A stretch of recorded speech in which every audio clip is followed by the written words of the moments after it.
book characters in all of comic book history. In fact, he is the one who really started the obsession with superheroes. Now, if I say the name that everybody knows, I know that you know who he is, so I'm going to say that his birth name is supposed to be, and that is Kal-El. Very often in the story, you have Clark Kent involved in a situation where there was some violent act about to happen, and he'd get pumped around. And if you were in the story, I know it's not real, but if you're in the story, you've been next to the pump, they just pump you. But if you know who he is, you know that when he encounters these problems, he's restraining himself.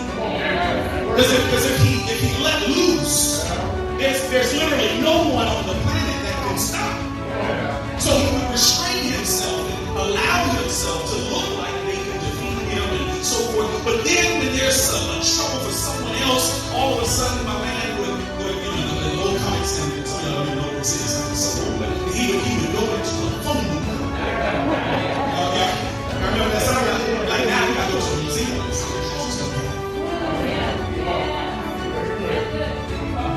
They don't know who Jesus is. They just come with a problem. They've been sick 38 years. They've been blind. There's a dead guy. They encounter Jesus and they're like, I'm not sure Jesus can fix it. When you read the story, you have it in your mind, if only they knew who this brother is. If only they knew who he was, they wouldn't worry when they encounter sickness, when they encounter financial problems, when they encounter even death. They wouldn't worry if they knew who this brother was. And can I speak to each and every one of us and say, let's not just see it in the story, because when you face a financial problem, when you face sickness, when you face even death, just remember that the same Jesus who spoke life into nothingness, the same Jesus who ensured the darkness cannot extinguish the light, the same Jesus who did all of that stuff is the same one who is with you and promised never to leave you. Jesus did not need pre-existing matter in order to produce something. So in your life, when you encounter, and I talk to anyone, when you encounter a problem that feels bigger than you are ready to handle, or more than you can handle, or a problem too complicated for you to figure out or fix, remember, Jesus came down and he didn't need existing matter. He didn't need something to work with. You at least got something that you're working with.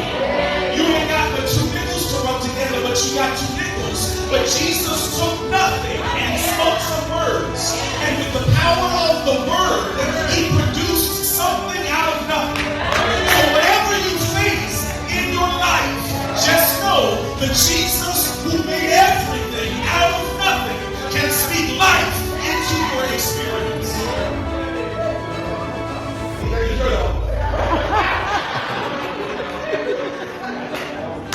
Because he had a secret identity. And only when his secret identity gets revealed, y'all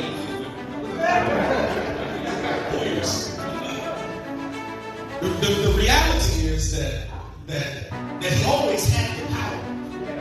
He just constrained it until he needed to show it. But when he needed to show it, he would take off whatever he had on him.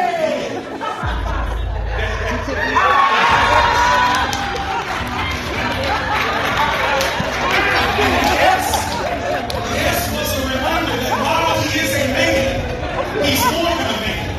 Am I talking to anybody? The yes is a reminder that while he is a man, he has man-like features and looks like a man and dresses like a man and acts like a man and works like a man and eats like a man and sleeps like a man. But whenever there was danger, he'd open up the shirt and reveal an S to remind you he's more than just a man. He's a superman. And because he's a superman, if he needs to, he'll show you that he can move mountains and fly over valleys and leap tall buildings and destroy and vanquish enemies. Am I talking to anybody in here?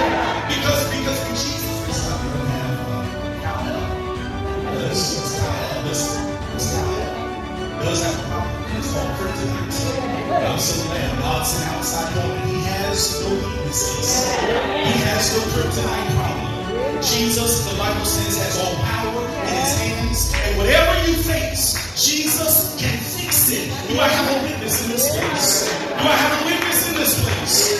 I don't care what the problem is. I already know the solution. And his name is Jesus. He doesn't need a telephone